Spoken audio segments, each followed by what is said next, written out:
ለመጅሊስ አመራሮች፣ አሁንም ለመንግስት ተቋማቶች ለእነዚህ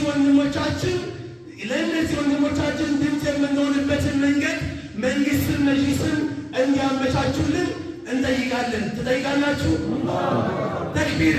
አላሁ አክበር! አላሁ አክበር! አላሁ አክበር! በአመራሮቻችን በመሪዎቻችን አማካኝነት ዱዓ ሊደረግ አይገባም ነበር እንዴ? ቁኑት ዱዓ ሊደረግላቸው አይገባም? ይገባል። ሰላማዊ ሰልፍ ካፊር ሀገራቶች እንኳን ወጥተው እኮ ድምፅ ሊሆኗቸው ነው።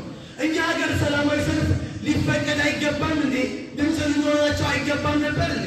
እስካሁን ድረስ አሁንም ቢሆን አሁንም ለመጅሊስ አመራሮች፣ አሁንም ለመንግስት ተቋማቶች ለእነዚህ ወንድሞቻችን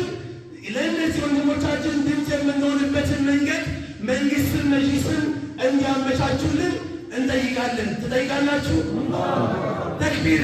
አላሁ አክበር! አላሁ አክበር! አላሁ አክበር! ለእነሱ ድምፅ ሆነን አደባባይ ላይ የምንወጣበትን ጊዜ ቅርብ አላህ ያደርግልን። አሚን። ቅርብ አላህ ያደርግልን። አሚን። ይህ ደግሞ በአንድ በኩል ትእዛዝ የማይፈልግ ትእዛዝ የማያስፈልገው የማንም ትእዛዝ ማንጠብቅበት ይሄ የሙስሊም ጉዳይ ነው። ከሙስሊምነት ወጥቶ ሰብአዊ ጉዳይ ነው።